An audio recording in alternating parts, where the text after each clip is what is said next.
Let's get a quick take on the fact that jury selection for the Aurora movie theater trial is progressing faster than anticipated. Opening statements are expected in late April, which were originally planned for May or even June. Penny Calhoun from Westward, I guess this has made headlines because actually going faster than what was scheduled is the first time we've actually heard this from this trial. Do you expect to see opening statements in late April?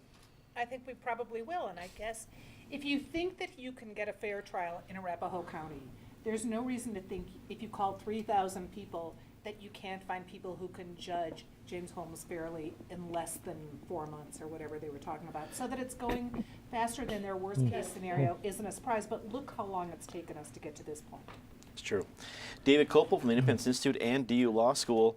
Do you think that what we're seeing is actually a sign of a more efficient trial to come, or are we just getting lucky with this headline? I think it's probably the sign that the judge is managing the trial well. Sort of the polar opposite of that is the famous Judge Ito from the O.J. trial, where everything got out of control, and I think it became like a 5-year miniseries on television. Yeah. It has taken a long time already, and to some degree it has to, but it seems like he's making things as efficient as reasonably possible while still making sure to have strong protections of due process. Because if the jury ultimately returns a capital sentence, then there's going to be lots of appeals. And so you want the foundation that the appellate courts will be looking at to be rock solid. Eric Sonneman, political analyst, were you surprised that we might see it sooner than we thought?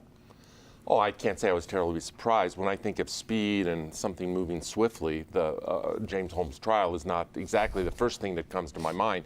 Yes, jury selection has maybe taken somewhat shorter than anticipated, but the anticipation was for a very, very protracted process. It's still going to be a better part of a 3-month process just to pick a jury. And I feel like I'm repeating myself because we've had this conversation before around this table. I still come back to the question of for what? There was a plea deal on the table here that would have sent Mr. Holmes away forever and several days after forever. I still am not sure that I see the value in this trial given the plea deal that was there to be taken. Imagine not the last time we'll be talking about that particular argument. Susan Green, editor at ColoradoIndependent.com. Wrap it up for us.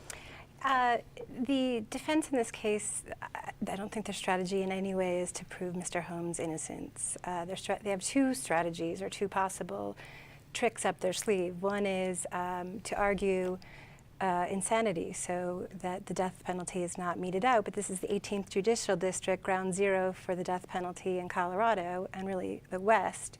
So the other tactic is what David said, an appeal. In most death penalty cases, death penalty sentences do get convicted, and they get convicted on small procedural things like jury selection.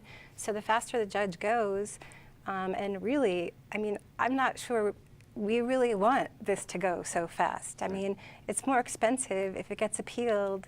You take a couple extra days, you slow down, because any perception of unfairness in picking this jury will result in an appeal. That's what happens when life is at stake.